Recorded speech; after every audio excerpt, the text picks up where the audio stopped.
Excellences, Madame la Ministre, Mesdames et Messieurs, distingués invités, en venants et qualités, permettez-moi tout d'abord de vous remercier d'avoir répondu à l'invitation du Simply Complex pour la présentation du programme Top Manager, programme parrainé par le ministère du Portefeuille.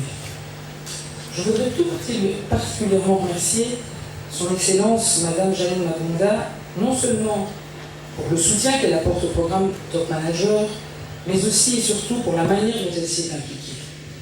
Effectivement, en un temps record, elle a pris connaissance du dossier, s'en est imprégnée, y a apporté des idées importantes, a décidé d'y participer et est passée à l'action. Nous avons compris, à cette occasion, qu'en réalité, Madame la Ministre était totalement convaincue de la nécessité de soutenir l'entrepreneuriat auprès de la jeunesse congolaise. Et c'est donc tout naturellement qu'elle a décidé de s'engager dans ce programme. Je crois qu'il faut oser le dire. Un tel mode de fonctionnement est encore souvent trop rare. Et une telle distinction mérite d'intenses félicitations.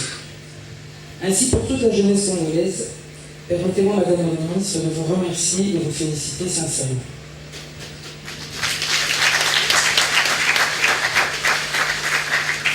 Je tiens aussi à remercier personnellement M. Constantin Benguele, administrateur délégué général du Fonds de promotion de l'industrie, pour sa disponibilité et son importante contribution à cette soirée.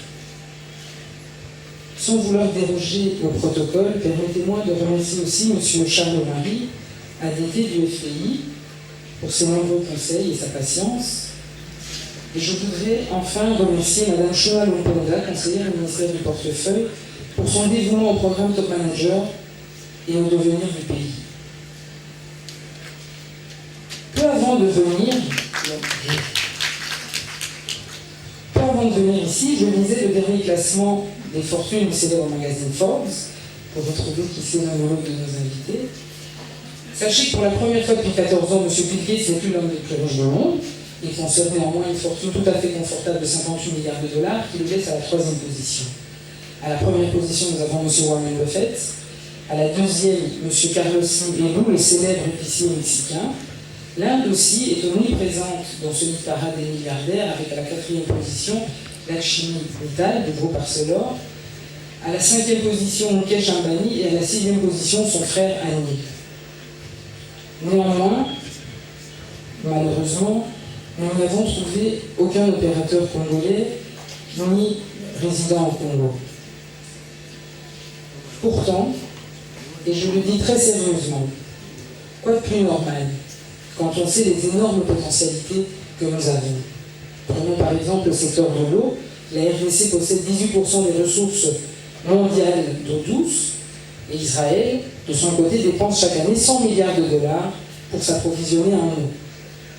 Nos réserves d'or, parmi les plus importantes au monde, doivent servir à fonder non seulement la stabilité, mais aussi la puissance de notre monnaie nationale et ainsi stimuler notre économie. Le secteur agricole n'est pas épargné. Nous avons 132 millions d'hectares de terres arables et fertiles inexploitées. Pour rappel, M. Carlos Slim a fait sa fortune dans le secteur agroalimentaire et malgré ou avec la crise, le prix des denrées ne fait qu'augmenter, tout comme celui du cours de l'or. Je m'arrête là, car on ne sait plus s'il faut en rire ou en pleurer. Le Congo devrait être la terre promise de tous ceux qui aiment entreprendre, de tous ceux qui aiment prendre des risques et des responsabilités sur leurs épaules, de tous ceux qui aiment se lancer des défis et les réaliser. Il devrait être leur terre d'expression et de libération de leur énergie créatrice. Mais ce qui devait être un paradis, malheureusement, se trouve souvent être un enfer.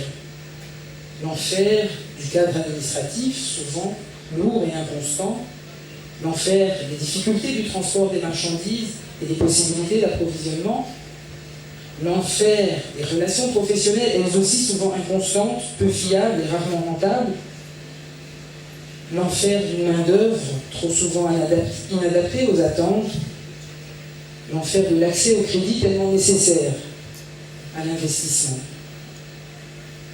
Pourquoi cela? Qui se pose encore la question? Nous en connaissons de nombreuses réponses. Comment s'en sortir? En théorie, la réponse, elle aussi, est assez simple. La question du passage difficile de la théorie à la pratique tient au fait qu'il suffit souvent d'un ou quelques esprits pour comprendre une situation problématique et y trouver une solution. Et que la mise en œuvre de cette solution, elle, implique la participation de nombreuses autres personnes qui comprennent ou voient les choses autrement.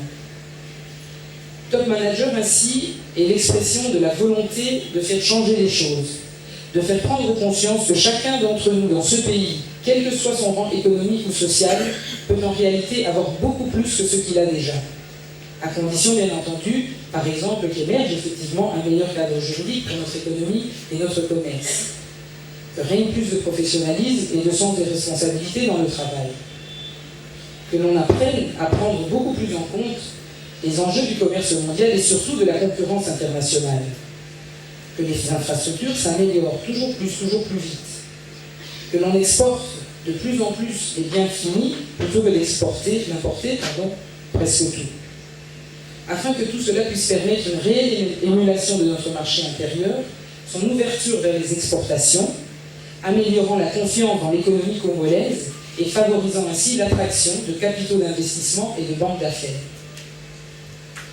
Il est évident que si demain, à notre réveil, tout cela se réalisait, alors je suis sûr que nous trouverions certains d'entre vous dans le prochain classement Forbes. Je vous le souhaite sincèrement.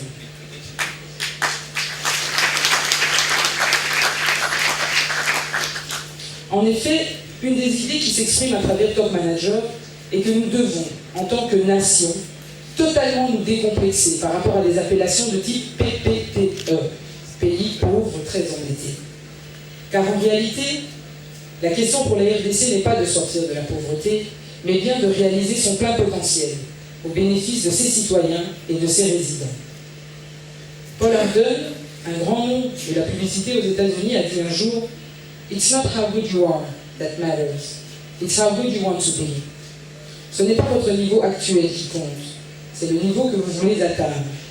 Ainsi, tout semble donc d'abord être une question d'état d'esprit, d'ambition et de confiance en soi. Avec Top Manager, nous voulons inconditionnellement le meilleur pour la République démocratique du Congo. Je vous remercie.